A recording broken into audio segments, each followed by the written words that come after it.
Your ID. And I'm actually really upset today. I'm really mad. I read an article from GQ called The 21 Books That You Don't Have to Read. And number 12 was the Bible.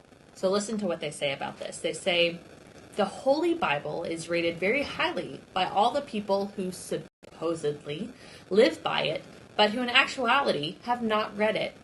Those who have read it know that there are some good parts, but overall it is certainly not the finest thing that man has ever produced. It is repetitive, self-contradictory, sententious, foolish, and even at times ill-intentioned. So that really upsets me, and I hope it really upsets you what happened. But let's keep talking. So the Bible. So there's this quote, and it's sorry, I lost my spot there for a second, but it angered me. It upset me. And my first reaction was to get on GQ and say the Bible's a good thing, please don't say these things. But then as I started reflecting on it, there are some parts in there that really cut me to the heart. They supposedly live by it. And I started thinking about, how well do I do at living by what Scripture says? And then I started thinking about, I actually haven't read the Bible from cover to cover. And there are periods in my life where I get really excited and I try to read the Bible, and there are periods when I don't.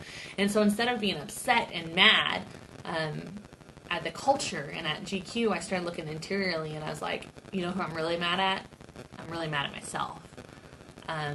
Because I think I would die for my faith. I would die for Scripture. I would die for the Bible, because I know there are people around the world right now who are dying for Scripture in order to protect the Bible.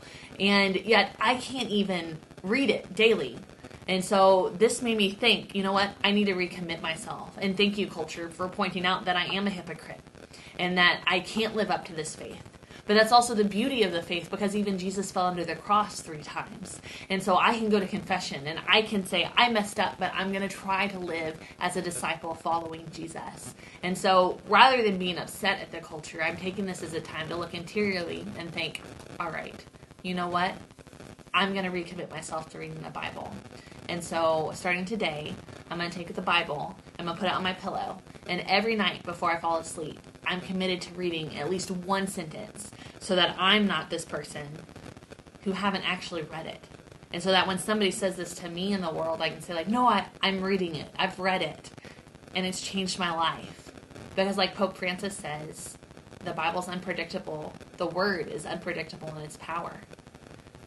So I hope you take this challenge to read Scripture, get into it, put the Bible on your pillow. You can read at least a sentence before you fall asleep, maybe sometimes more.